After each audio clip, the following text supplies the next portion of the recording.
దేవుని కృప మాకు అప్పుడు తెలీదు. క్రైస్తవులు అంటే చాలా వ్యతిరేకత ఉండేది. కారణం తెలియదు, కానీ చదువుకునే పరిస్థితులు అయితేనేమి, ఉద్యోగం వచ్చిన పరిస్థితులు అయితేనేమి చాలా తొందరగా ఉద్యోగం వచ్చింది. 23 ఏళ్ళకే తహసీల్దార్ అయిపోయాను. వెంటనే పెళ్లి చేసేసారు. శ్రీకాకుళం జిల్లాలో తహసీల్దార్గా జాయిన్ అయిపోయాను. ఒక 12 సంవత్సరాలు శ్రీకాకుళం జిల్లాలో అనేక ప్రాంతాల్లో తహసీల్దార్గా పనిచేశాను. ఒక సంవత్సరము శ్రీకాకుళం జిల్లాలో టెక్కలి అనే గ్రామానికి, టెక్కలి అనే మండలానికి తహసీల్దార్గా ట్రాన్స్ఫర్ చేశారు. కానీ ప్రభువుని ఎరగినటువంటి పరిస్థితులు. అప్పటికే 2 పిల్లలు, వాళ్ళు చిన్నగా చదువుకుంటూ ఉన్నారు. ఎప్పుడైతే టెక్కలి అనే గ్రామానికి తహసీల్దార్గా ట్రాన్స్ఫర్ చేశారో, ఎక్కడికైతే అక్కడికి సామాన్లు పట్టుకెళ్ళిపోవడము, కుటుంబంతో వెళ్ళిపోవడం అలవాటు. ముందుగా వెళ్ళిపోయాం, సామాన్లతో లారీ పట్టుకుని వెళ్ళిపోయాము. అక్కడ ఎటువంటి వసతి ముందు కనిపించలేదు. అక్కడ ఒక చిన్న ఫారెస్ట్ గెస్ట్ హౌస్ ఉంది. అక్కడ ఆ ఫారెస్ట్ గెస్ట్ హౌస్లో ఈ సామాన్ ఎక్కడో పెట్టి కొన్ని రోజులుండి ఇల్లు చూసుకుని అక్కడ షిఫ్ట్ అవ్వాలనే ఆలోచన. చాలా పాడుపడిపోయినటువంటి బంగ్లాది గెస్ట్ హౌస్.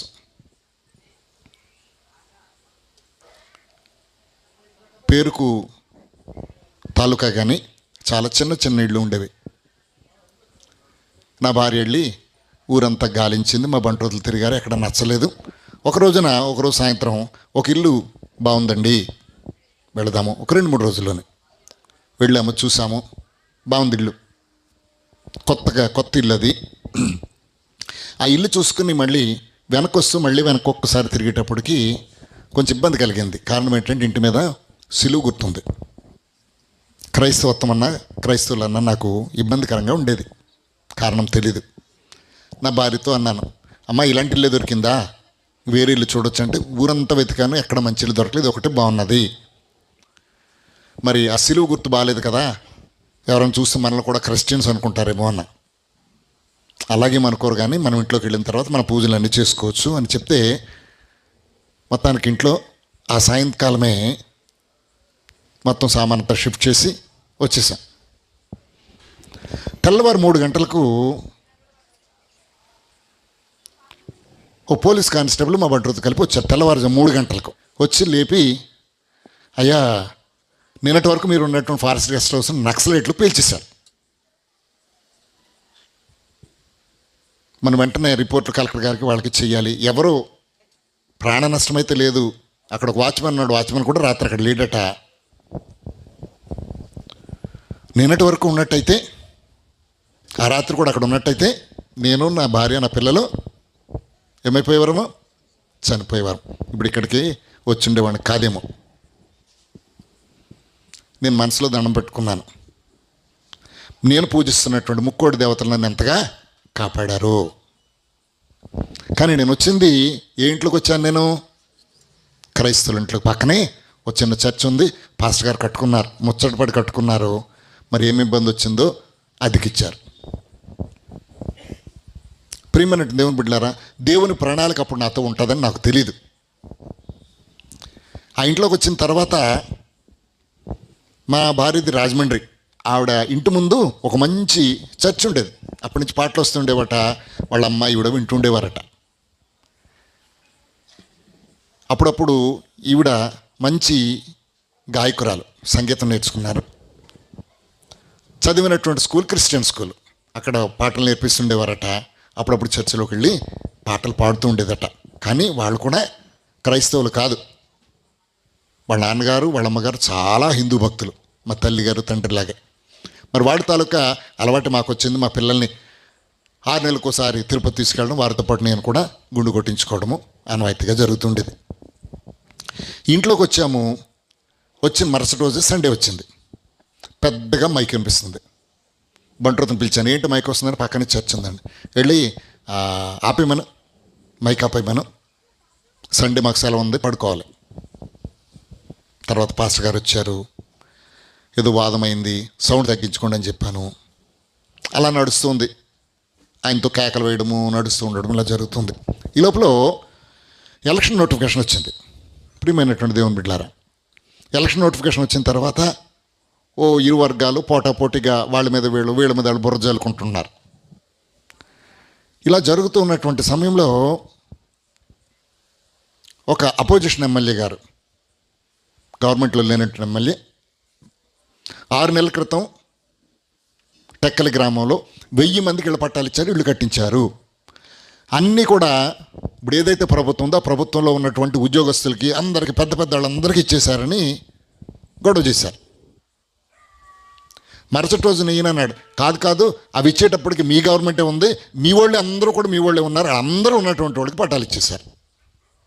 ఇది గొడవ జరుగుతుంది. 3వ రోజున ఆ పేపర్లో రాశారు, ఇంతకీ ఆళ్ళ పట్టాలు ఇచ్చారు వీళ్ళ పట్టాలు ఇచ్చారని. ఇంతకీ పట్టాలు ఇచ్చింది ఎవరిస్తారు పట్టాలు? తహసీల్దార్ గారు ఇస్తారు, ఎమ్మెల్యే గారు ఎవరు? ఎమ్మెల్యే గారు, ఎంపీ గారు వాళ్ళకి అసలు సంబంధం లేదు. మా వాళ్ళు లిస్ట్ అండి అంటారు. ఇప్పుడు పరిస్థితులకి 25 ఏళ్ల కిందటి పరిస్థితులకి చాలా తేడా ఉంది. ఎమ్మెల్యే గారు కూడా వచ్చి తహసీల్దార్ గారు రూమ్లోకి రావాలంటే చిట్టి పంపించి ఎమ్మెల్యే గారు వచ్చిన కబురు పెడితే ఎంఆర్ఓ గారు రమ్మంటే వెళ్ళే పరిస్థితి. ఇప్పుడు అలా లేదు. ఒక మండల ప్రెసిడెంట్ కూడా వచ్చి ఎంఆర్ఓ గారు రమ్మను అంటే వెళ్ళిపోయే పరిస్థితులు. ఎప్పుడైతే ఈ తప్పుడు పట్టాలు ఎవరిచ్చారు? ఎవరిచ్చారు చెప్పాలి, గట్టిగా చెప్పాలి. తహసీల్దార్ గారు ఇచ్చారు. ఆడొక టెంట్ వేశారు, ఈడొక టెంట్ వేశారు, నిరాహార దీక్షలు వేశారు. తప్పుడు పట్టాలు ఇచ్చిన తహసీల్దార్ని సస్పెండ్ చేయాలి లేదా ఉద్యోగం నుంచి తీసేయాలి. ఇదే సమయంలో మాకు అప్పటికే 15 సంవత్సరాలు తహసీల్దార్ సర్వీస్ పూర్తయింది. మాకు డిప్యూటీ కలెక్టర్గా రావాలి. ఈ ఎలక్షన్ జరుగుతున్నటువంటి సమయంలోనే సీనియర్ తహసీల్దార్కి డిప్యూటీ కలెక్టర్గా ప్రమోషన్లు వస్తున్నాయని గవర్నమెంట్ అనౌన్స్ చేసింది. శ్రీకాకుళం జిల్లా నుంచి చూసుకున్నట్లయితే ఫస్ట్గా నా పేరు ఉంది, డిప్యూటీ కలెక్టర్ రావాల్సినటువంటి పరిస్థితి. ఈ లిస్ట్ అంతా గవర్నమెంట్కి వెళ్తుంది. ఇతను గతంలో ఏమన్నా తప్పులు ఎక్కడ చేస్తున్నాడా ఏమని ఒక రిపోర్ట్ వెళ్తుంది. ఇవి జరుగుతున్నటువంటి సమయంలో ఈ గొడవ జరిగింది. ఈ అపోజిషను ఎమ్మెల్యే వీళ్ళిద్దరూ కలిపి కలెక్టర్ గారి దగ్గరికి వెళ్ళి ఆ ఊళ్ళో చాలా గొడవ అయిపోతుంది, ముందు ఎంఆర్ఓ గారిని సస్పెండ్ చేసేయండి. కలెక్టర్ గారు ఫోన్ చేశారు, ఏంటి ఇది గొడవ చేస్తున్నారు, సస్పెండ్ చేయమంటున్నారు, ఏమైంది? ఈ లోపల ఎప్పుడైతే పేపర్లో జరిగిందో ఎంతమందికి అయితే 1000 మందికి ఇళ్ళ పట్టాలు ఇచ్చి ఇళ్ళు కట్టించామో ఆ లిస్ట్ అంతా తెచ్చి వెరిఫై చేయించేసాను గబగబా. ఎక్కడైనా తేడాలు ఉన్నాయేమో వీళ్ళు అడుగుతున్నట్టుగాని. ఎక్కడ ఏమీ తేడాలు కనిపించలేదు. అందరూ చిన్న చిన్న పనులు చేసుకున్నటువంటి వాళ్ళు, లేబర్ అంతా కూడా. ఈ ఎమ్మెల్యే ఇచ్చిన లిస్టు, ఆ ఎమ్మెల్యేలు ఇచ్చిన లిస్టు పరిశీలన చేస్తే మొత్తం ఆ పేర్లన్నీ వాళ్ళు ఇచ్చిన లిస్టులోనే ఉన్నాయి. అందరూ పెద్ద పెద్దవాళ్ళు అని టిక్కు కొట్టి ఇవ్వాల్సినటువంటి వాళ్ళకి ఇచ్చేసారు. ఇది పట్టుకుని కలెక్టర్ గారి దగ్గరికి వెళ్ళాను. ఏమిటి లేదో కేకలేస్తున్నారు, నేను సస్పెండ్ చేయమంటున్నారు, నిరాహార దీక్ష పెట్టారు, ఏమిటి పరిస్థితి అన్నారు. సార్ నేను అన్నీ వెరిఫై చేశాను సార్, ఎక్కడ ఏమీ తప్పు లేవు సార్, ఏదో పొరపాటుకి ఎక్కడైనా 1-2 ఏమైనా వచ్చి ఉండొచ్చు. లేదండి అందరూ డబ్బునోళ్ళే, అందరూ పెద్ద పెద్దోళ్ళే అని చెప్తున్నారు. ముందు అవన్నీ వద్దు కానీ ముందు సస్పెండ్ చేయండి, సస్పెండ్ చేసిన తర్వాత అన్నీ ఎంక్వైరీ చేద్దరు కానీ. నేను అన్నాను, నేను ఇచ్చినటువంటి పట్టాల్లో ఇదిగోండి ఈ ఎమ్మెల్యే గారు ఇచ్చిన లిస్టు ఇది, ఈ ఎమ్మెల్యే గారు ఇచ్చిన లిస్ట్ ఇది, నేను పట్టాలు ఇచ్చిన లిస్ట్ ఇది, ఈ పేర్లు అందులో ఉన్నాయి, ఈ పేర్లు అందులో ఉన్నాయి. అంటే వాళ్ళు తప్పుడు అప్లికేషన్ ఇచ్చారా? వాళ్ళు ఇచ్చినట్లు కూడా నేను అన్నీ ఇవ్వలేదు, ఎలిజిబిలిటీ అర్హత ఉన్నటువంటి వాళ్ళకి మాత్రమే ఇచ్చాము అని చెప్తే వాళ్ళు గొడవ చేసుకుంటున్నారు. అప్పటికే నేను కలెక్టర్ గారితో మాట్లాడున్నాను కాబట్టి కలెక్టర్ గారితో అన్నాను, అయ్యా నేను ఏ తప్పు చేయలేదు, ఒకవేళ ఏదైనా తప్పు చేశానని వెరిఫై చేయించండి, ఇందులో ఏదైనా తప్పు చేస్తే మీరు వేసిన శిక్షకు నేను బాధ్యుడవుతాను అని చెప్పాను. కలెక్టర్ గారు అన్నారు, సస్పెండ్ చేయడానికి ఇప్పుడు కుదరదు, ఎలక్షన్స్ అవుతున్నాయి, ఒక ఎంక్వైరీ వేస్తాను, ఒక ఎంక్వైరీ ఆఫీసర్ని వేస్తాను, ఇవన్నీ వెరిఫై చేస్తాడు, వెరిఫై చేసి తప్పున్నట్టయితే యాక్షన్ తీసుకుందాం అన్నారు. సరే ఒప్పుకున్నారు వాళ్ళు. ఒక ఎంక్వైరీ ఆఫీసర్ని వేశారు, ఒక డిప్యూటీ కలెక్టర్ని ఎంక్వైరీ ఆఫీసర్గా వేశారు. వచ్చేసాం. అది అక్కడ చదువుమణిగింది. ఈ ఎంక్వైరీ ఇప్పుడు నడుస్తుంది. ఈ లోపల మాకు డిప్యూటీ కలెక్టర్గా ప్రమోషన్ లిస్ట్ కోసము గవర్నమెంట్ అడిగింది. ఇవి లిస్టులు వెళ్ళిపోయినాయి. కానీ ఏం చేశారు కలెక్టర్ గారు, ఎంక్వైరీ పెండింగ్ అని అది నా ఎదురుగుండా రాసి పంపించేశారు. ఎంక్వైరీ పెండింగ్ ఉంటే ప్రమోషన్లు ఇవ్వరు. ఇంతకాలం తహసీల్దార్గా పనిచేసి ఇప్పుడు డిప్యూటీ కలెక్టర్ వచ్చే పరిస్థితికి వచ్చేటప్పటికి అడ్డంకి వచ్చింది. చాలా బాధపడిపోయా. కలెక్టర్ గారిని బతిమాలని ఎంక్వైరీ చేయమంటాడు. ఎంక్వైరీ చేయాలంటే ఎలక్షన్లో ఉన్నాయి, ఇప్పుడు ఎంక్వైరీ 1000 అప్లికేషన్ వెరిఫై చేయాలంటే చాలా టైం పడుతుంది. 1 నెలలో 2 నెలలు పడుతుంది. అందరినీ పిలవాలి, వాళ్ళ స్థితిగతులు చూడాలి, ఇవన్నీ. అది జరగలేదు. ఎమ్మెల్యేలు ఇద్దరి దగ్గరికి వెళ్ళాం, మినిస్టర్ గారి దగ్గరికి వెళ్ళాం. మేము చెప్పేది ఏం లేదండి, మీ కలెక్టర్ గారి దగ్గరికి వెళ్ళిపోండి. ఎవరూ ఏ సహాయము చేసేటట్టు కనపడలే. ఓ 2 దినాలు సెలవు పెట్టి తిరుపతి వెళ్ళి మళ్ళీ గుండు కొట్టించుకొని అక్కడ మొక్కుకొని వచ్చాను. 2 దినాలు తాళాలేమో ఎవరైతే ఇంటి యజమాని ఉన్నారో ఆయన చేతికి ఇచ్చాను, పాస్టర్ గారు. వచ్చేటప్పటికి చాలా లేట్ అయింది, సాయంకాలం అయిపోయింది, 7 గంటలు ఎంత అయిపోయింది. తాళాలు ఇస్తూ ఆయన ఒక మాట నాతో చెప్పాడు.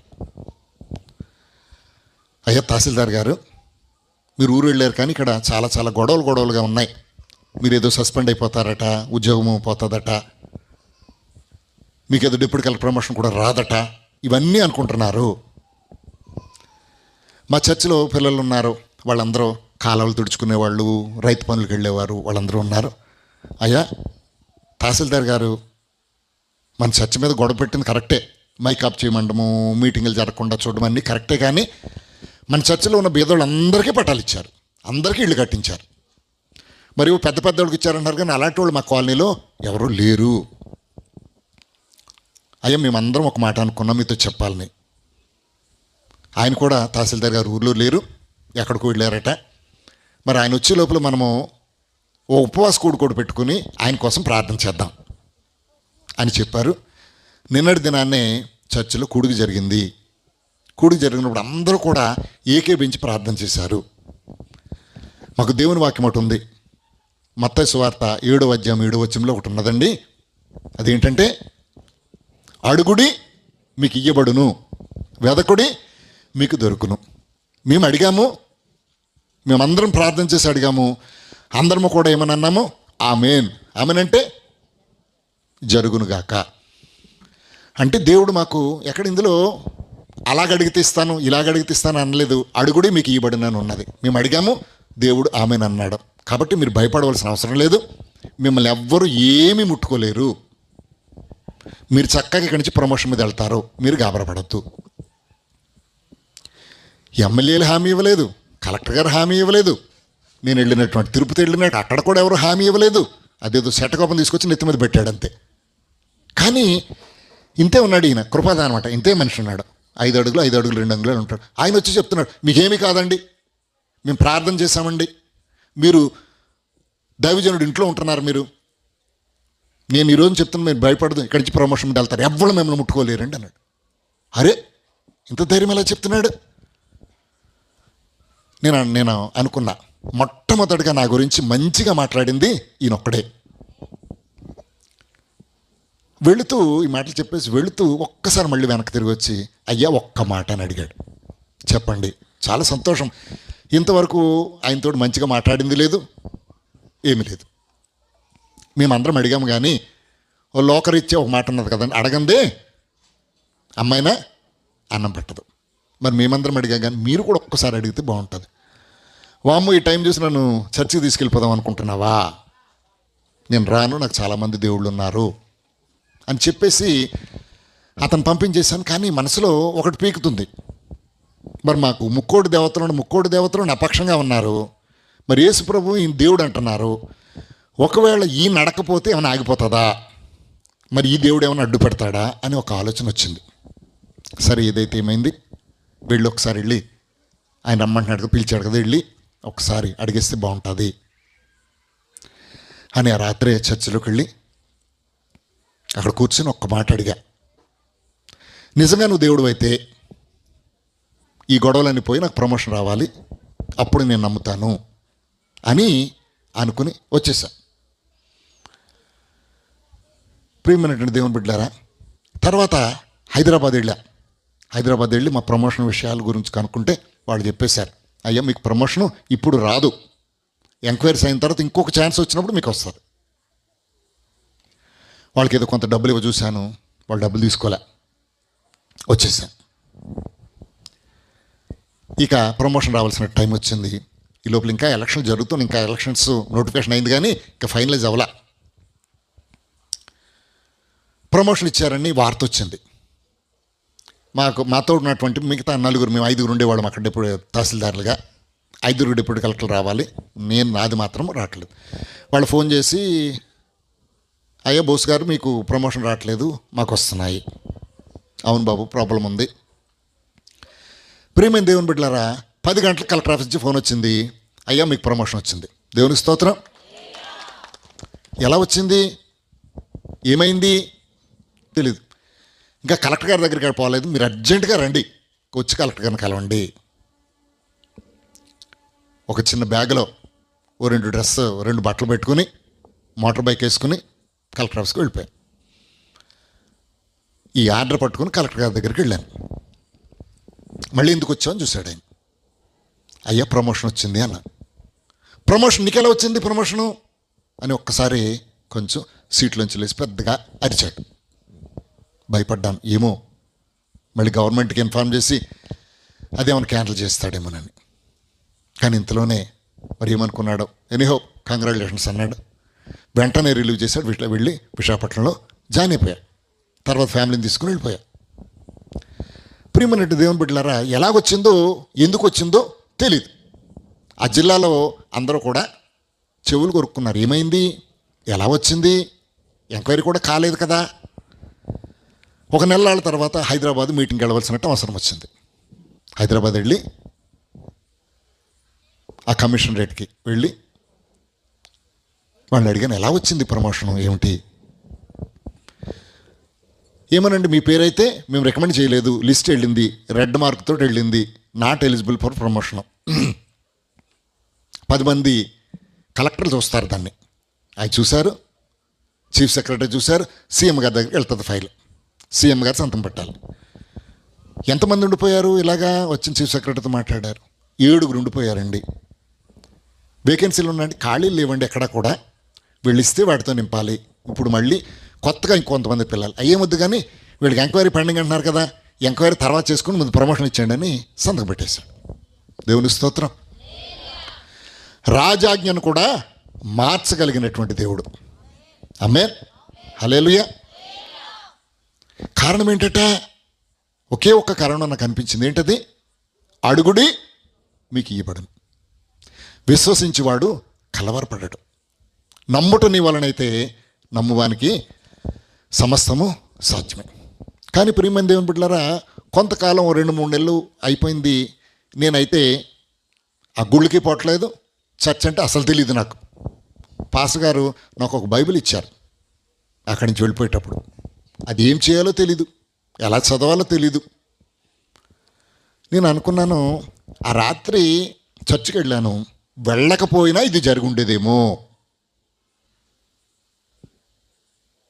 దేవుడు చేసిన కార్యమని ఎలాగనుకోవాలి, నాకు అనేకమైనటువంటి దేవుళ్ళు ఉన్నారు, వాళ్ళు చేసిన కార్యమై ఉండొచ్చు, లేకపోతే ఏ దేవుడు కాకపోయినా సీఎం గారు సంతకం పెట్టి ఉండొచ్చు. ఇలాగ ఆలోచించి ఒక 3 సంవత్సరాల పాటు అలాగే ఉండిపోయాను. ఈ లోపల నాకు ఆర్డీఓ నుంచి మళ్ళీ ప్రమోషన్ వచ్చింది, స్పెషల్ గ్రేడ్ డిప్యూటీ కలెక్టర్. అక్కడ విశాఖపట్నంలో ఉన్నటువంటి ఓడల రేవు ఉంది ఒకటి, అది కాకుండా ప్రైవేట్గా ఒక ఓడల రేవు కట్టాలి. ఒక ప్రైవేట్ కాంట్రాక్టర్ గవర్నమెంట్కి డబ్బులు ఇచ్చి ఆ సముద్ర పొడ్డును కొనుక్కుని అక్కడ ఓడల రేవు కట్టడానికి, దానికి నన్ను స్పెషల్ ఆఫీసర్గా వేశారు. నేను చేయవలసిన పని ఏంటి, ఆ సముద్ర పొడ్డున ఉన్నటువంటి ఇళ్ళు కనీసం 40-50 ఎకరాల ఉన్న ఇళ్ళన్నీ ఖాళీ చేయించాలి, వాటికి డబ్బులు ఇవ్వాలి. అలాగే సముద్ర పొడ్డున వాళ్ళందరూ చేపలు పట్టేవారు, వాళ్ళందరినీ అక్కడి నుంచి చేపలు పడవని తీసివేయాలి. ఇళ్ళన్నీ తీసేసాం, డబ్బులు ఇచ్చేసాం, కొత్త ఇళ్ళు కట్టించేసాం, పడవలన్నిటికీ డబ్బులు ఇచ్చేసాం. కానీ చేపల వేట మాత్రం వాళ్ళు మానలేదు. కారణం ఏంటి, వాళ్ళకి జీవనోపాధి. గవర్నమెంట్ ఏమైనా చేసింది, ప్రతి ఇంటికి ఒక ఉద్యోగం ఇస్తాము. ఎవరైతే పడవలు ఉన్నాయి 500 పడవలు, 500 పడవలకి 500 ఉద్యోగాలు ఇస్తాము. బాగానే ఉంది, మీరు పడవలు తీసేయండి. వాళ్ళు అంటారు మాకు ఉద్యోగాలు ఏమంటే పడవలు తీసేస్తాము. ఇంకా పోర్టే కట్టలేదు, పోర్టు కట్టిన తర్వాత ఉద్యోగాలు వస్తాం. మా అప్పటి వరకు ఏం తినాలి వాళ్ళు అడుగుతున్నారు. అది కట్టే వరకు మాకు ఉపాధి అయినా ఇవ్వండి అన్నారు. అలాంటిది ఏం లేదు, పడవలకు డబ్బులు ఇచ్చాం, మీరు వెళ్ళిపోవాలి. గవర్నమెంట్కి వాళ్ళకి చాలా పెద్ద గొడవలు జరిగాయి. ఒక రోజున సీఎం గారు వీడియో కాన్ఫరెన్స్ పెట్టి రేపు ఏ పరిస్థితుల్లో తీసేయండి, కలెక్టర్ గారు అన్నారు, నువ్వేం చేస్తావో తెలియదు, తీసేయి.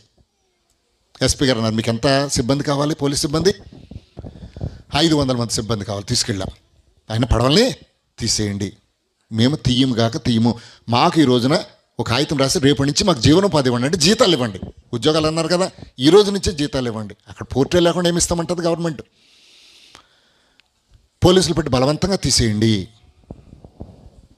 ఆ రోజున పోలీసులు తీసుకెళ్ళాం. ఆ ఊరందరూ పడవలన్నీ వరుసగా పెట్టి పెద్ద పెద్ద నెంబర్లు వేసి వదిలేశారు, 1 నుంచి 500. ఒక్క పడవ కదిలినా ఇక్కడ మేమందరం కూడా చచ్చిపోతాం. లేదు కాలుస్తారా, కాల్ చేయండి. ఎంత బతిమాలినా జరగడం లేదు. గవర్నమెంట్ ఏమో ఒత్తిడి చేస్తుంది. ఈ లోపల ఇలాగే వాళ్ళతో మాట్లాడుతున్నా, ఇలాగే మైక్ పట్టుకుని, చిన్న హ్యాండ్ మైక్ పట్టుకుని మాట్లాడుతున్నా. పోలీసులు అంతా ఉన్నారు. ఒక డిఎస్పీ ఇన్ఛార్జ్ ఉన్నాడు, అయ్యా మేము గాల్లో కాల్పులు కాలుస్తాము, అందరూ చెదిరిపోతారు, పడవ నడిపేవాళ్ళు ఉన్నారు, పడవలు తీసేద్దాం. అమ్మో చాలా గొడవ అయిపోతుంది, చచ్చిపోతారు జనాలు, రేపొద్దు గొడవ అవుతుంది. అప్పుడు అసెంబ్లీ సెషన్స్ కూడా జరుగుతున్నాయి. ఇలాగ ఆలోచిస్తుండగా పడవల దగ్గర నుంచి 3 వచ్చారు. తెల్లగా, ఇదిగో మన ఎలీషా పాస్టర్ గారి లాగా 3 ఉన్నారు. పడవ తెడ్డులు వేసుకున్నారు. 3 వచ్చారు, పంచి కట్టుకున్నారు, పైన లాల్చీలు వేసుకున్నారు. అయ్యా మా గ్రామానికి మీరు చాలా చేశారు, మీకు మేము సహాయం చేస్తాము, ఒక్క పడవ మా పడవ తీస్తాము, మీరు మా పడవలో ఎక్కగలిగే ధైర్యం ఉందా? ఎస్, తప్పకుండా. ఒక్క పడవ కానీ కదిలినట్లయితే మిగతా పడవలు కూడా కదులుతాయని చెప్పారు.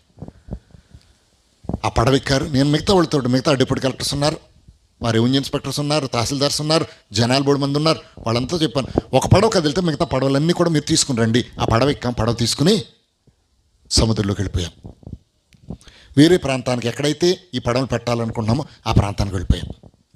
ఉదయం 8 గంటలకి వెళ్ళిన తర్వాత గంటలు గడుస్తున్నాయి. ఆ ఊర్లో వాళ్ళు నాకు టేబుల్ వేశారు, కుర్చీ వేశారు, ఒక కాఫీ తెచ్చారు. మధ్యాహ్నం 1 గంట అయింది, భోజనం పెట్టారు. సాయంత్రం 4 అయింది, టీ ఇచ్చారు. కానీ ఈ పడవలో కనబట్టలేదు, ఈ నన్ను పడవలో తీసుకొచ్చినట్టు వీళ్ళు కనబట్టలేదు. చాలా గాబరైంది. అప్పుడు కొత్తగా సెల్ ఫోన్లు వస్తున్నాయి. అక్కడేవో డాల్ఫిన్ నోస్ అని కొండలు ఉన్నాయి. ఆ కొండల వల్ల సిగ్నల్స్ కూడా రావట్లేదు, ఏమవుతున్నాయో తెలీదు.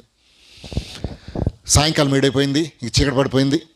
అక్కడ ఉన్న పిల్లల్ని అడిగినారు, బాబు పడవ వేసుకొచ్చినాడు, ఏమోనండి ఎక్కడ ఉన్నారో తెలియదు, పడవ ఎక్కడ ఉందంటే ఏమో తెలియదండి, నాకు ఒక పని చేయండి, నాకు కొండ దాటించేయండి, మోటార్ బైక్ ఎక్కుతారా అన్నారు. ఎక్కుతాం, తీసుకెళ్లారు. అవతలకి వెళ్ళిన తర్వాత అక్కడ ఏదో ట్యాక్సీ ఏదో కనిపిస్తే ట్యాక్సీ పట్టుకుని కలెక్టర్ ఆఫీస్కి వెళ్ళిపోయాను. వెళ్ళేటప్పటికి రాత్రి 11 గంటలైంది. కలెక్టర్ గారు ఒక్కరే ఉన్నారు, పక్కన జాయింట్ కలెక్టర్ గారు ఉన్నారు. కలెక్టర్ గారు రూమ్లోకి వెళ్ళేటప్పటికి నన్ను చూసి, ఏమైంది, ఇంతవరకు ఏమైపోయావు అన్న. ఏదో చెప్పబోతున్నాను, ఈ లోపల జాయింట్ కలెక్టర్ గారు వచ్చారు. సరే వాడిని తర్వాత చెప్తుగా, నువ్వు అర్జెంటుగా మన హాస్పిటల్ ఉంది కదా, పెద్ద హాస్పిటల్, కింగ్ జార్జ్ హాస్పిటల్, నువ్వు అర్జెంటుగా వెళ్ళి ఒకసారి చూసుకుని రా అన్నాడు. ఈ 11 గంటలకు హాస్పిటల్కి వెళ్ళి నేనేం చూసుకొస్తాను? ఏదేమైనా కలెక్టర్ గారు చెప్పినట్లుగా నా అధికారిలోనే వెళ్ళిపోయాను. హాస్పిటల్ చాలా పెద్ద హాస్పిటల్ ఉంటుంది, దాని గేటే ఒక 1/2 కిలోమీటర్ దూరం ఉంటుంది. వెళ్ళి నా కారు ఆపాను. కారు దిగేటప్పటికి అక్కడ గేట్ దగ్గర చాలా వ్యాన్స్ కనబడుతున్నాయి. ఈనాడు, ఈటీవీ, మా టీవీ, జెమినీ టీవీ, ఇలాంటి వ్యాన్స్ అన్నీ కనబడుతున్నాయి. ఇదేంటి ఇక్కడ ఎందుకు ఉన్నాయి? హాస్పిటల్లోంచి చాలా వార్డ్స్ ఉంటాయి అక్కడ. ఓ పెద్ద పెద్ద కేకలు వినిపిస్తున్నాయి. నేను ఎప్పుడైతే కారు దిగి అటువైపు వెళ్తున్నానో, బంట్రోతు లేడు, ఎవడో లేడు నాతో, నేను ఒక్కడే ఉన్నాను. ఎవడో చూశాడు, అరే సుభాష్ చంద్రబోస్ గారు ఇదిగో ఇటు వస్తున్నారు. ఇంకొకడు వచ్చాడు, ఓ స్పెషల్ ఆఫీసర్ గారు బతికే ఉన్నారు. ఏంటది, స్పెషల్ ఆఫీసర్ గారు బతికే ఉన్నారు. ఓ బతికుండడం ఏంటి? ఈ లోపల విలేకరులందరూ మోగిపోయారు, మైక్ పట్టుకుని, అయ్యా ఉదయం నుంచి కనబట్టలేదు, మీరు ఏవో అడుగుతున్నారు, నేనేమి సమాధానం చెప్పలేకపోతున్నాను. వాళ్ళందరూ అన్నారు, ఇక్కడ వద్దు కానీ మా వ్యాన్లోకి వెళ్ళిపోతాం రండి అని వ్యాన్లో తీసుకెళ్ళిపోయారు. అక్కడ టీవీ నడుస్తుంది. వాళ్ళు అడుగుతున్నారు, ఉదయం నుంచి మీరు కనబట్టలేదు. టీవీలో, ఈ లోపల టీవీ వైపు చూస్తున్నాను, టీవీలో అసెంబ్లీ జరుగుతుంది, సీఎం గారు ఉన్నారు, ప్రతిపక్ష నాయకుడు కేకలేసుకుంటున్నారు. గంగవరం పోర్టులో, కట్టవలసినటువంటి పోర్టులో జాలారులు చనిపోవడానికి కారణం ఏంటి, పోలీసులు చనిపోవడానికి కారణం ఏంటి, కొంతమంది అధికారులు తల్లబద్దలైపోయి కోమలకు వెళ్ళిపోవడానికి కారణం ఏంటి, సుమారు 250 మంది కాళ్ళు చేతులు ఇరిగిపోవడానికి కారణం ఏంటి? ఈ ప్రభుత్వ వైఫల్యం కాదని అసెంబ్లీ నడుస్తుంది రాత్రి 12 గంటలకి. ఈ లోపల టీవీ కార్నర్లో నా ఫోటో వేసి ప్రత్యేక అధికారి ఆచూకీ కనబట్టలేదు. ఓ బాబా అదే నా ఫోటో అంటే, అదేనండి మీరు ఉదయం నుంచి కనబట్టలేదు, దెబ్బలు తగిలిన వాళ్ళు కనబడుతున్నారు, చనిపోయిన వాళ్ళు కనబడుతున్నారు, మీరు కనబట్టలేదు, అందుకే తీసాం. నేను అడిగాను ఏమైంది అంటే, ఉదయం నుంచి మీరు కనబట్టలేదండి. బాబు ఇంతకేం జరిగింది? 9 గంటలకి పోలీస్ కాల్పులు జరిగాయి, 5 బెస్తవాళ్ళు చనిపోయారు, చేపలు పట్టేవాళ్ళు చనిపోయారు. ఈ కాల్పుల్లో పోలీసులు 2 చనిపోయారు. మీతో పాటు ఉన్నటువంటి మోహన్ రెడ్డి గారికి, ఆయనకి తలకి తగిలింది, కోమాలో ఉన్నాడు. డిఎస్పీ గారు వచ్చారు, ఆయనకి తలకి దెబ్బ తగిలింది, ఆయన కూడా కోమాలోకి వెళ్ళిపోయారు. సరే ఇవన్నీ వదిలేసి హాస్పిటల్కి వెళ్ళాను. ఆ సూపరింటెండెంట్ గారిని కలిశాను. ఎంతమంది చనిపోయారు, ఎంతమంది పోస్ట్ మార్టం అయింది, ఎన్ని దెబ్బలు తగిన లిస్ట్ అంతా తీసుకున్నాను. తీసుకునేటప్పటికి రాత్రి 1 గంట. అది పట్టుకుని కలెక్టర్ ఆఫీస్కి వెళ్ళిపోయాను. కలెక్టర్ గారి చేతికి ఇచ్చాను. ఇవన్నీ తీసుకున్న తర్వాత నేనేదో చెప్పబోతుంటే రేపు మాట్లాడదాంలే, నువ్వు ఇంటికి వెళ్ళిపో. ఒకటి మర్చిపోయాను, నీ భార్య అనేక సార్లు ఫోన్ చేసింది నాకు, ఎస్పీ గారికి ఫోన్ చేసింది, నువ్వు ఎక్కడున్నావో నీ ఆచూకీ తెలియట్లేదు, టీవీలో నీ ఫోటో వేస్తున్నారు కనపట్లేదు, అర్జెంటుగా మీ ఆవిడకి ఫోన్ చేయను. అప్పుడు ఫోన్ తీసుకుని రాత్రి 1 గంట ఫోన్ చేస్తే ఆవిడ గాబరాపడుతుంది, మీ ఫోటో దాంట్లో కనబడుతుంది, మీ ఆచూకీ కనబట్టలేదు, అమ్మ నేను క్షేమంగా ఉన్నాను, వచ్చేస్తున్నాను.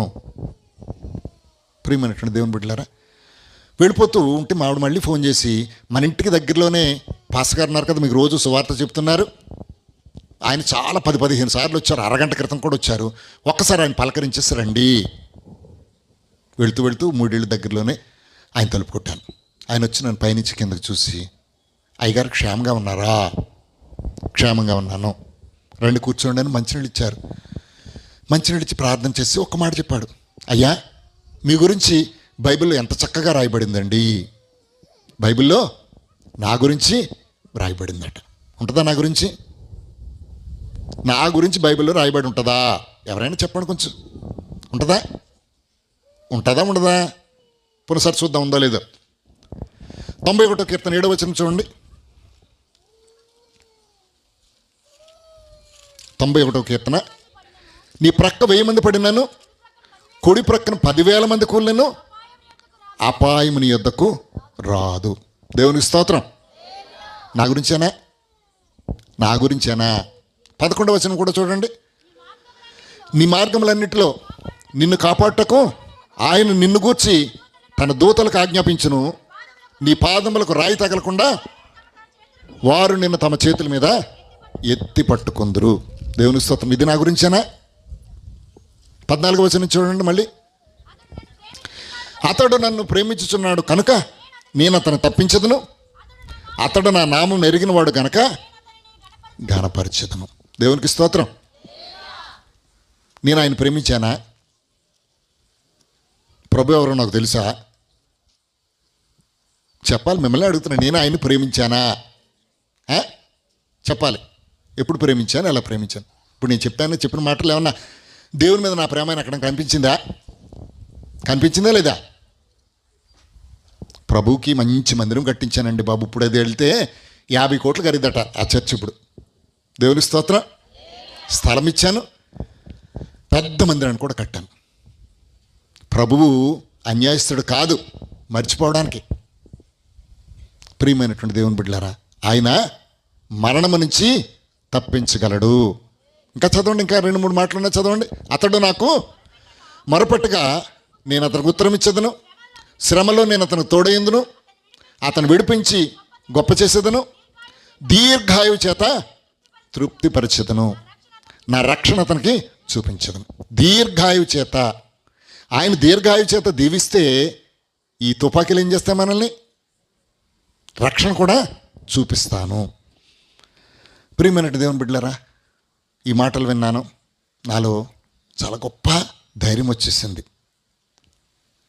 అప్పుడు అశ్రమలోంచి కాపాడినటువంటి దేవుడు ఇప్పుడు నన్ను ప్రాణాపాయంలో కాపాడాడు. ఒక నమ్మకంతో ఇంటికి వెళ్ళాను. నా భార్య నన్ను చూసి పైనుంచి కింద వరకు చూస్తుంది. ఎక్కడైనా దెబ్బలు తగిలాయా? ఒక చిన్న రాయి కూడా తగలలేదు. అప్పుడు నేను చెప్పాను, ఈ పాసగా చెప్పింది నా భార్య చాలా, ఆ రోజు రాత్రి మేమిద్దరము కూడా ఏడ్చాము.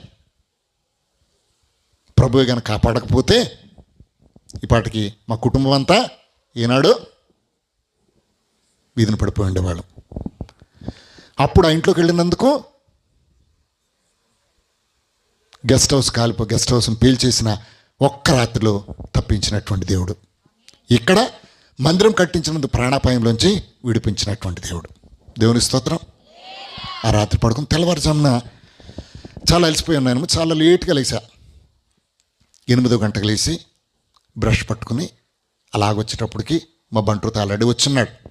ఎందుకు హాల్లోకి వచ్చేటప్పటికి ఎందుకో తేడాగా కనిపిస్తుంది. ఇలా చూసేటప్పుడు గోడకు ఉన్నటువంటి ఈ వెండి పటాలు ఏవీ కనిపించలేదు. ఏమైంది? అలాగ బ్రష్ చేస్తూ దేవుడి గదిలోకి వెళ్ళిన దేవుడి గదిలో కూడా ఏ పటాలు లేవు. బంట్రోత్ని అడిగాను, ఎరా బాబు ఇంత ఉదయం వచ్చావు ఎందుకంటే అమ్మగారు ఉదయం 6 గంటకే రమ్మని ఫోన్ చేశారండి. మరి వచ్చి ఏం చేస్తున్నారండి? ఏదో మూట ఇచ్చారండి, మూట పట్టుకెళ్ళి సముద్రం పడేయమన్నారండి. దేవుని స్తోత్రం. ఏం పడేమంది? ఇవన్నీ పడేమందా? వామ్మో చాలా వెండి కుందులు ఉన్నాయి, అవి ఉన్నాయి, ఇవి ఉన్నాయి. నేను వచ్చి అడిగా, అమ్మ ఏంటి ఏదో మూట పడేసామంటే ఏం పడేసామంటేనే ఇంతవరకు మనకు రక్షించినటువంటి ఈ విగ్రహాలు మనల్ని ఏం చేస్తాయి? ఇవెందుకు? వామ్మ అసలు నువ్వేమీ వినలేదు కదమ్మా, నువ్వు చెప్పావు కదా, నువ్వు బ్రతికావు కదా. నేను నమ్ముతున్నాను, ప్రభుని నమ్ముతున్నాను, అందుకనే ఇవన్నీ తెల్లారేటప్పుడు నువ్వు లేచేటప్పుడు ఇవేవి కనపడకూడదని బయటపడేశాను. దేవునికి స్తోత్రం. ప్రియమైనటువంటి దేవుని బిడ్డలారా, ఒక 4-5 రోజులు రెస్ట్ తీసుకుని మళ్ళా ఇంకా ఉంది కదా, ఉద్యోగం ఉంది కదా, షిప్పులు పడవలన్నీ మార్చాలి కదా. ఆ గ్రామానికి వెళ్ళాను. గ్రామానికి వెళ్ళి నేను వెళ్ళగానే అందరూ వచ్చారు చూడడానికి. అందరితో మాట్లాడుతూ జరిగింది ఏదో జరిగిపోయింది. కానీ ఏదైనా మీ గ్రామం వాళ్ళకి నేను చాలా కృతజ్ఞతలు తెలియచేయాలి. ఏమిటి తెలియచేయాలి? ఎందుకు తెలియచేయాలి? మీరే గనక మీ ముగ్గురు వచ్చి ఆ పడవెక్కించుకుని నన్ను కాపాడకపోతే వీళ్ళతో పాటు నాకు కూడా తలక దెబ్బ తగులునో లేకపోతే చచ్చిపోదునో ఏమవుదునో. పడవ ఏంటి అయ్యగారు అని అడిగారు. అదే బాబు మీరు పడవలో తీసుకెళ్ళారు కదా.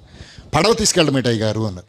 అదే బాబు మీరు ముగ్గురు వచ్చి పడవ, మేము ముగ్గురు రావడం ఏంటంటే అదిగోండి 500 పడవలు నెంబర్లు వేసి ఉన్నాయి కదా, ఎవరు మేము రావడం ఏంటి? అదేనా అందరికీ చెప్పాను కదా, మీకు కూడా చెప్పాను కదా వెళ్తున్నాను పడవలన్నీ. ఏ పడవ వెళ్ళలేదు, మీరు ఏం చెప్తున్నారండి? వామ్మ ఇదేంటిది ఇలా చెప్తున్నారు వీళ్ళు. ఏ పడవ తీయలేదు కదండి, కాల్పులు జరిగినాయి కదండి. కాల్పులు జరిగినప్పుడు మీ అధికారులందరూ అటు పరిగెత్తారు, మీరు కూడా పరిగెత్తుకుని వెళ్ళిపోయారు. ఎక్కడికి వెళ్ళిపోయారో తెలియదు. మిగతా వాళ్ళందరూ ఆచూకీ తెలిసింది కానీ మీ ఆచూకీ తెలియలేదు. అరే బాబు మీ పడవలో ఫలానా ఊరికి వెళ్ళాను, అక్కడ పడవ పెట్టారు, అక్కడ భోజనం పెట్టారు, భోజనం చేశాను, తర్వాత తీసుకెళ్ళారు. అయ్యగారు మీరు చెప్పింది ఏది మాకేమీ అర్థం కావట్లేదు. వారం దినాల తర్వాత ఆ ఊరు తీసుకెళ్ళాను వాళ్ళని, నా డౌట్ క్లియర్ అవడానికి. మీరేమీ మా గ్రామం రాలేదు కదండి, పడవ రాలేదు కదండి. వెంటనే హాస్పిటల్లో ఉన్నటువంటి కోమాలో ఉన్నటువంటి డిప్యూటీ కలెక్టర్ దగ్గరికి వెళ్ళాను. అరే బాబు మీ ముందే కదా నేను పడవలేను. నువ్వెక్కడ పడవలు వెళ్ళావు? మా ముందే కదా ఉన్నావు. నా బంట్రోత్ని అడిగాను. అయ్యా నాతోటే ఉన్నారు కదా మీరు. నీతో ఉన్నానా? మరి ఎవరు చేశారు ఈ కార్యము? 11వ వచనం ఏమన్నా 91 కీర్తన, నీ మార్గములన్నిటిలో నిన్ను కాపాడుటకు ఆయన నిన్ను గూర్చి తన దూతలకు ఆజ్ఞాపించును, నీ పాదములకు రాయి తగలకుండా వారిని తమ చేతుల మీద ఎత్తి పట్టుకుందరు. దేవునికి స్తోత్రం. ఎవరమ్మా? ఎవరా ముగ్గురు? దూతలు. అబ్రహాం కల్పించినటువంటి వారు ఎవరు? చల్లపూట. ఎవరమ్మా? దూతలు. ప్రియమైనటువంటి దేవుని బిడ్డలారా, అప్పుడు నాకు అనిపించింది దేవదూతలు నాకు పరిచర్య చేశారు, నన్ను కాపాడారు. అంటే నేను చాలా దేవుని దృష్టిలో చాలా గొప్పవాణ్ణి. అంటే దేవునికి నేను అవసరమై ఉన్నదనుకుంటాను.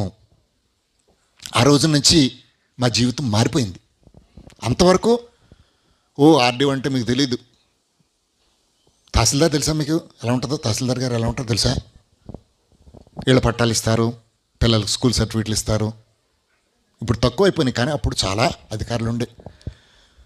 డిప్యూటీ కలెక్టర్ అంటే చాలా అధికారం ఉంటుంది. షికార్లు, సినిమా, ఏదైనా మేము సినిమాకి వెళ్ళాలంటే ఇవాళ ఆర్డీఓ గారు సినిమాకి వస్తున్నారట. వామ్మో ఎప్పుడు వస్తాడో, ఎప్పుడు మొదలు పెట్టాలో. నేను వెళ్ళిన అరగంట అయినా వాడు అలా ఉంచవలసింది. అంత హోదా ఉండేది.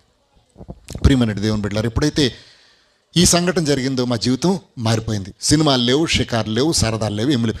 ప్రతిరోజు ప్రతి ఆదివారము చర్చికి వెళ్ళేది.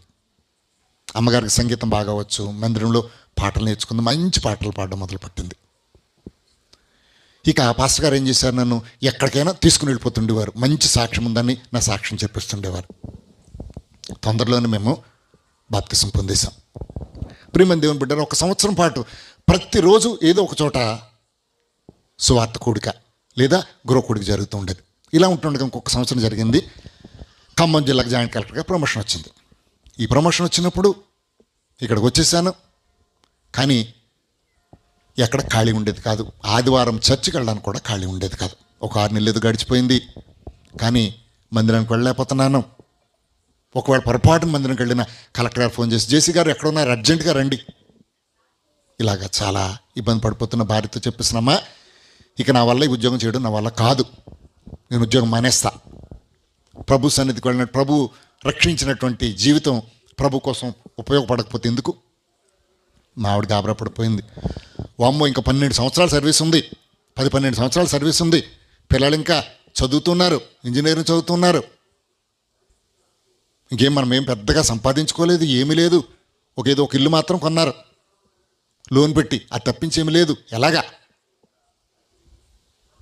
పిల్లల్ని వైజాగ్లో వదిలిపెట్టేసి ఆమె నా దగ్గరికి వచ్చేసింది. ప్రియమైన దేవుని బిడ్డ, ఇక్కడ గార్లని ఉంది, అక్కడ ఒక ఊరు. అక్కడ ఓ పాస్టర్ గారు ఉన్నారు,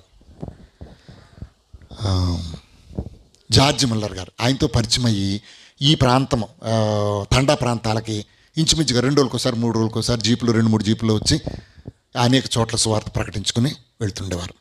కానీ ఆదివారం చర్చికి వెళ్ళడం అయ్యేది కాదు. ఒకరోజు నాడు తీర్మానం తీసుకున్నా, నేను ఇక దేవుని సన్నిధికి గడపకుండా నేను ఉండలేను. నా భార్యతో చెప్పేశా, అమ్మ నేను ఉద్యోగం చేసే పరిస్థితి లేదు, నేను రిజైన్ చేసేస్తాను సర్వీస్కి. ఆవిడ గొడవ పెట్టుకుని, చాలా గొడవ పెట్టుకుంది. అప్పుడు ఇంటి నిండా 10 మంది బంట్రోతులు ఉంటారు.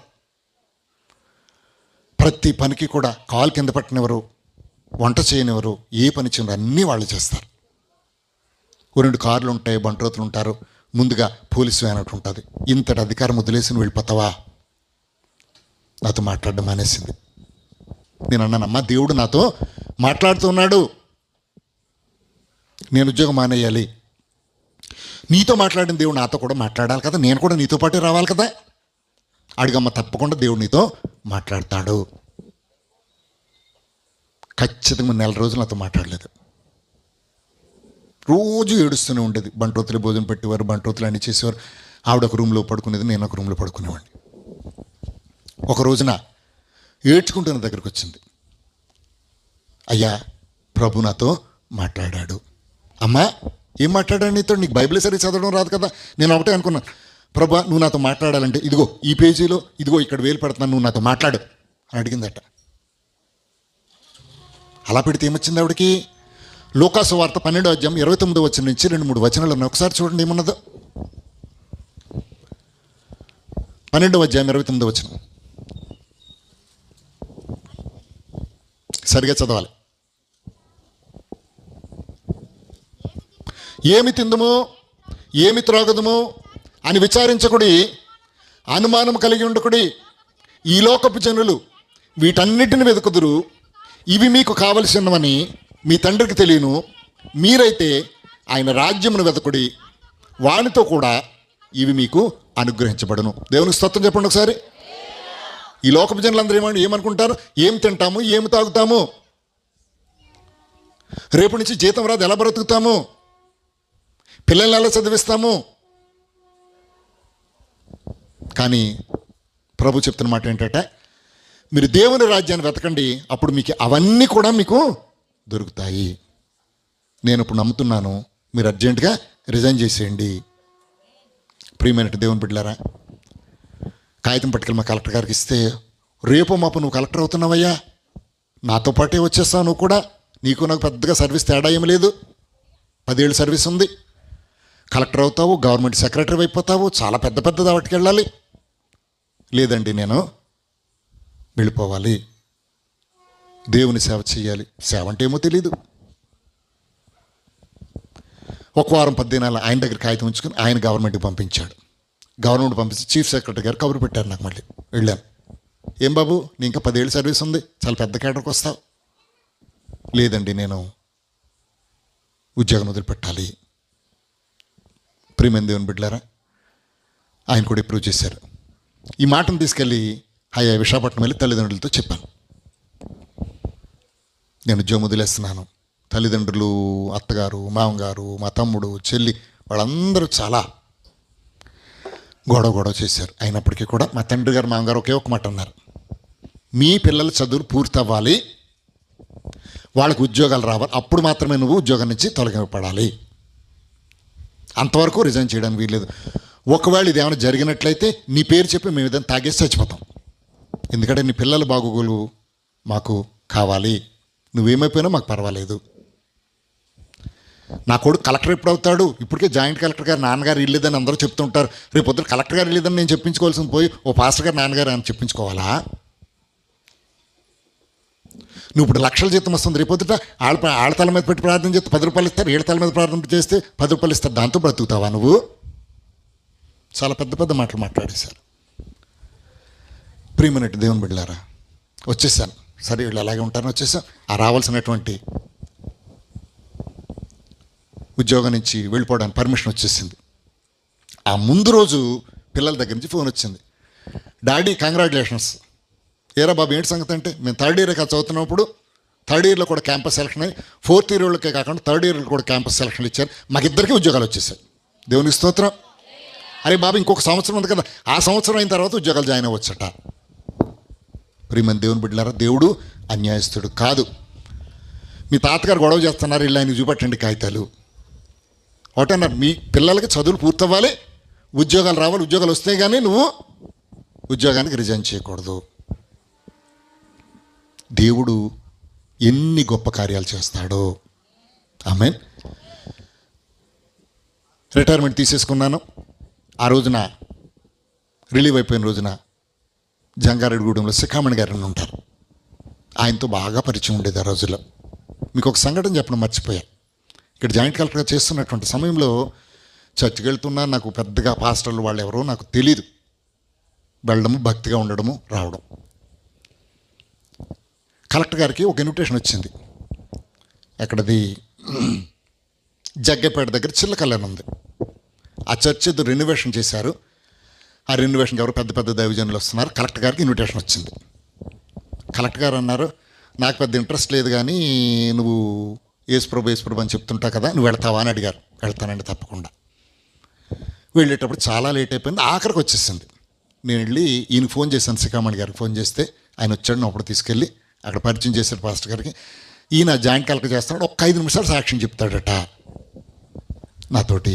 ఒక్క 5 నిమిషాలు సాక్ష్యం చెప్పారు. అయిపోయిన తర్వాత క్లోజ్ అయిపోయింది. స్టేజ్ మీద కూర్చుని ఉన్నారు. ఎవరెవరు కూర్చున్నారో నాకు ఎవరో తెలియదు. ఒక ఆయన ఎవరో ఇక్కడ వరకు తెల్ల చొక్కా వేసుకున్నారు, ఇది ఇలాగే ఇంచుమించు ఏలియా పాస్టర్ గారిలా ఉన్నారు. కాకపోతే ఆయన చొక్కా ఇక్కడికే ఉంది, మా చేతుల దాకా ఉంది. చాలా గడ్డం మాసిపోయింది. ఆయన నడవలేకపోతున్నాడు. మరి ఇలా పిలిచాడు. ఎందుకు పిలుస్తున్నారు? శిఖామణి గారు అన్నారు. పిలుస్తున్నాడు వీళ్ళు అన్నారు. వెళ్తే నన్ను ఇలా కావలించి పట్టుకున్నారు. నీలాంటి వాళ్ళు దేవుని సేవకు కావాలి, ఖచ్చితంగా నువ్వు సేవకుడు అవుతావు. దేవునికి స్తోత్రం. ఎవరైనా జాయింట్ కలెక్టర్ ఉద్యోగం చేస్తాను, రేపు కలెక్టర్ అవుతాను. అప్పటికే కలెక్టర్గా వెళ్ళడానికి ప్రమోషన్ లిస్ట్ అడుగుతున్నారు. ఈయనేంటి నేను సేవ చేస్తానంటున్నాడు ఏంటి ఈయన? ఆయన్ని పాపం నడవలేకపోతున్నారు. పెద్ద ఆయన, సన్నగా ఉన్నాడు ఆయన. ఎవరు జబ్బ చేసుకుని తీసుకుని వెళ్ళిపోయారు. తర్వాత శిఖామణి గారు వచ్చి, ఎవరైనా అన్నాను నేను. తెలీదా నీకు అన్నారు. తెలియదండి. ఆయనే యేసన్న గారు. దేవుని స్తోత్రం. ఆయన ఎప్పుడైతే కావలించుకున్నప్పుడు నాకెందుకో తెలియదు కానీ ఏదో ఆయనలోంచి ఏదో కరెంట్ వచ్చినట్టుగా నాకు అనిపించింది.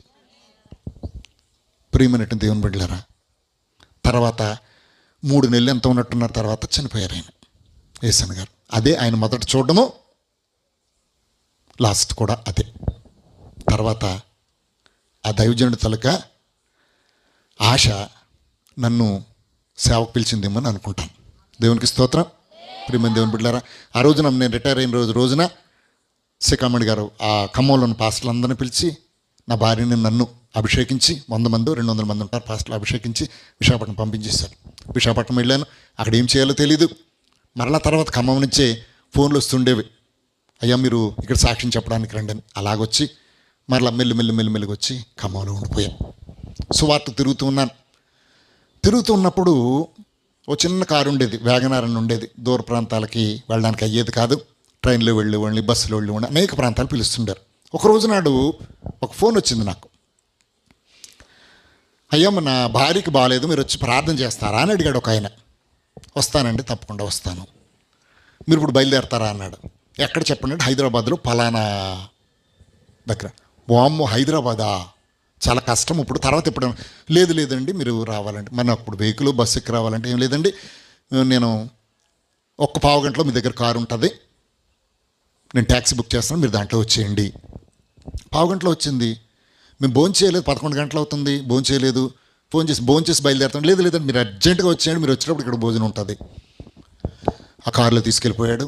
ఆయన ఇంటి ముందు ఇది అపార్ట్మెంటు. వెళ్ళాం, లోపలికి వెళ్ళిన తర్వాత ఇప్పుడు 2 అయిపోయినట్టుంది. 2 అయిపోతే గబగబా భోజనం పెట్టారు. ఓ పెద్ద డైనింగ్ టేబుల్, లేని కూరలు అంటే ఏమి లేవు, చాలా బ్రహ్మాండమైన భోజనం పెట్టాడు. ఇద్దరు భోంచేసాం, కూర్చోండి అన్నాడు. వీళ్ళు కూర్చున్నా, హాల్లో కూర్చున్నా, ఏసీ హాల్లో కూర్చున్నా. పాస్టమ్ గారు వచ్చారు. పాస్టమ్ గారు అంటాను, వాళ్ళిద్దరిలో భార్య వచ్చింది, ఒక కవర్ పట్టుకుని వచ్చింది అమ్మగారి దగ్గరికి. అమ్మగారు ప్రార్థన చేయండి అన్నది. ప్రార్థన చేసింది, ఏదో చీర పట్టుకొచ్చింది, వెళ్ళిపోయింది. ఈయన వచ్చాడు, ఈయన కూడా సంచి పట్టుకుని వచ్చాడు. అయ్యగారు ప్రార్థన చేయండి. మరి ఎవరికి బాగాలేదన్నావు కదా అన్నాను. లేదండి ఊరికి అలాగన్నాడు, మీతో ప్రార్థన చేయించుకుందామని అన్నాడు. అక్కడ టీపా మీద పెట్టాడు, ప్రార్థన చేయండి. ఓహో ఆవిడకి చీర పెట్టాడు కదా, నాకు కూడా బట్టలు పెట్టుకుంటాడులే. ఆయన చేతులను పట్టుకున్నాడు, ప్రార్థన చేశాను. ఆ బ్యాగ్ అక్కడ పెట్టేటప్పటికి దాంట్లోంచి 1000 రూపాయల నోట్లును 500 కట్టలు పడుతున్నాయి.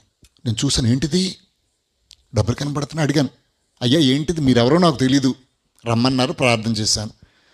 అయ్యా నాకు దేవుడు దర్శనం ఇచ్చి నాతో మాట్లాడాడు, మీరు ఉద్యోగాన్ని వదిలిపెట్టేసి దేవుని సేవ చేస్తున్నారట, మీరు ఖమ్మంలో ఎలాంటి తెల్లటి స్కార్పియోలో తిరిగారో అలాంటి స్కార్పియో కొనిమ్మని దేవుడు నాకు చెప్తున్నాడు. దేవునికి స్తోత్రం.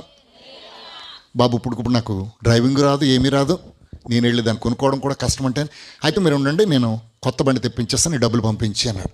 మరి నాకు డ్రైవింగ్ రాదు, ఏం చేయాలి?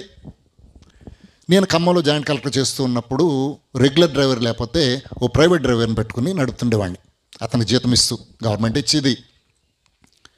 అక్కరోడు ఫోన్ చేశా, బాబు నువ్వు ఎక్కడున్నావయ్యా అంటే, నేను హైదరాబాద్లో ఉన్నానండి అన్నాడు. ఎందుకు వచ్చావు? మీరు వెళ్ళిపోయిన తర్వాత డ్రైవర్ ఉద్యోగం నన్ను తీసేశారండి, ఇక్కడ ఎక్కడైనా డ్రైవర్ ఉద్యోగం దొరుకుతుందేమో చూస్తున్నానండి. దేవుని స్తోత్రం చెప్పండి. డ్రైవర్ ఉద్యోగమే కదా కావాలి, ఇదిగో పలానా చోటకి నువ్వు వచ్చేసి అన్నాను. వచ్చేసాడు. వాళ్ళతో చెప్పేసాను, ప్రార్థన చేసి బయలుదేరిపోయాను. ఇదిగో కారు, ఇదిగో నీకు డ్రైవర్ కావాలన్నా కదా, ఈ కారులో నడుపు. మన కారులాగే ఉంది కదండి అన్నాడు. మన కారే కానీ ఇది కొత్త కారయ్యా ఇది.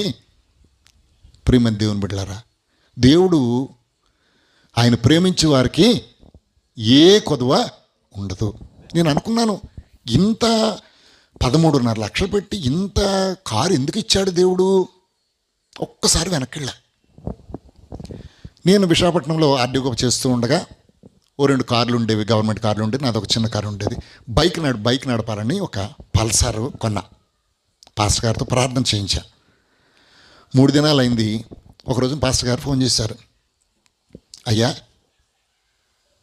మీరు ఎక్కడ ఉన్నారంటే, ఇంటి దగ్గరే ఉన్నాను. అయ్యా మీతో మాట చెప్పాలి, నేను ఏదో చర్చిలో పాస్టర్గా ఒక 500 రూపాయలకి జీతానికి చేస్తూ ఉన్నాను, వాళ్ళు ఏమైందో వాళ్ళు నన్ను తీసేశారండి, ఏం చేయాలి నాకు తెలీదు, అప్పుడే దేవుడు నమ్మి ఒక 6 నెలలు 7 నెలలు అవుతుంది, ఏం చేయాలి అయ్యా, ఏం చేయాలో నాకు అర్థం కావట్లేదు అన్న. నాకు అర్థం కావట్లేదండి. సరే ఇప్పుడు నా దగ్గరకు వచ్చేసేయండి అన్న. నాకున్న మోటార్ సైకిల్ కూడా తీసేసుకున్నారండి. అమ్మ ఏం చేయాలి? ఆటో వేసుకుని వచ్చేయండి అన్న. డబ్బులు లేవండి. ఆటో ఎక్కి వచ్చేయండి, నేను మీకోసం కాసు కూర్చున్నాను ఇక్కడ, నేను ఇస్తానులే. వచ్చేసారు పాస్టర్ గారు. ఇంకా భోంచే దగ్గర కూర్చున్నాను, పాస్టర్ గారు వచ్చారు, ఇద్దరం కలిపి భోంచేసా. ఏం చెప్పాలో నాకు అర్థం కావట్లేదు. సరే అయ్యగారు మీరు బయలుదేరారు కానీ ప్రార్థన చేయండి అన్న. ఆయన ప్రార్థన చేస్తున్నాడు కానీ నాకు ఆలోచన, ఏమి పాస్టర్ గారు నేను ఏం చెప్పగలను, ఏం చేయగలను, ఆయన వెళ్ళడానికి కూడా బండి లేదు కదా అని ఆలోచిస్తూ ఉండగా నాకు ఆలోచన, నిన్నే కదా 3 రోజులైంది కదా, 75,000 పెట్టి బండి కొన్నాను, నా కార్లు ఉన్నాయి కదా, పాస్టర్ గారికి ఇచ్చేస్తే దైవజనుడికి ఇస్తే బాగుంటుంది కదా. కళ్ళు తెరిచి లోపల ఈ తాళాలు తీసుకొని చేతిలో పెట్టి ఓ 1000 రూపాయలు కానుక పెట్టి, అయ్యా సేవకు పనికి వస్తుంది ఉంచండి. అయ్యా మొన్న 3 రోజులైంది కదా అయ్యా మీరు బండి కొనుక్కుని. ఏమో దేవుడు నాకు ఇమ్మని అన్నాడు, ఇచ్చేసా. అప్పుడు గుర్తొచ్చింది, 65,000-75,000 పెట్టి కొన్నటువంటి బైక్ని దైవజనుడికి ఇస్తే నాకేం చేశాడు, 13.5 లక్షలు పెట్టి కారునిచ్చాడు.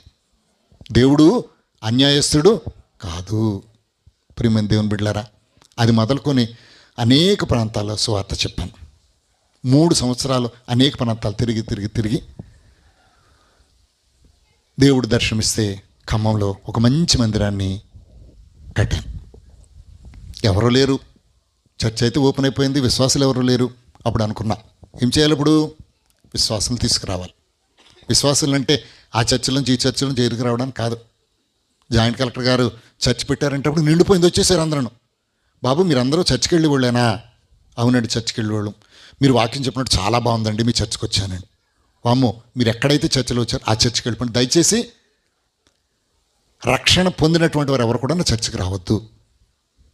మీ చర్చికి వెళ్ళిపోతే నేను చాలా సంతోషిస్తాను అని చెప్పాను. వచ్చే ఆదివారం పై ఆదివారం ఎంతమంది వచ్చారు? ఒక్కరు కూడా రాలేదు. పాస్టర్ గారు అక్కడ కూర్చున్నారు, నేనేమో వాక్యం చెప్తున్నాను.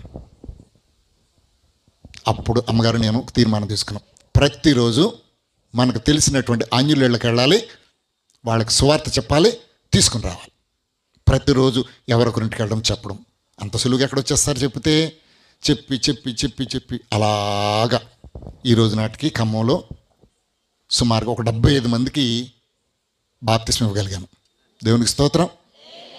తర్వాత ఒక 2-3 సంవత్సరాలు అయిన తర్వాత ఆ జగ్గపేట దగ్గర మక్కపేట అని గ్రామం ఉంటుంది. అక్కడ నుంచి ఒక భార్యాభర్తలు యవనస్తులే భార్యాభర్తలు మందిరానికి వచ్చారు. ఎవరో కొత్తగా కనబడుతున్నారు. ఎక్కడి నుంచి వచ్చారమ్మా అంటే పలానా చోట మక్కపేట నుంచి. ఏమ్మా మీ ప్రాబ్లం ఏమైంది అంటే చెప్పలేదు. సర్లే ఆడపిల్లల తలకు ప్రాబ్లం ఏదో అయినా ఉంటుందని ప్రార్థన చేశాం. ఓ 2-3 వారాలు వచ్చారు. 2-3 వారాలు వచ్చి ఒకరోజు సాక్ష్యం చెప్తా ఉన్నారు. ఏం సాక్ష్యం చెప్తారు? దేవుడు నాకున్నటువంటి రోగాన్ని తీసివేశాడు. చాలా సంతోషం.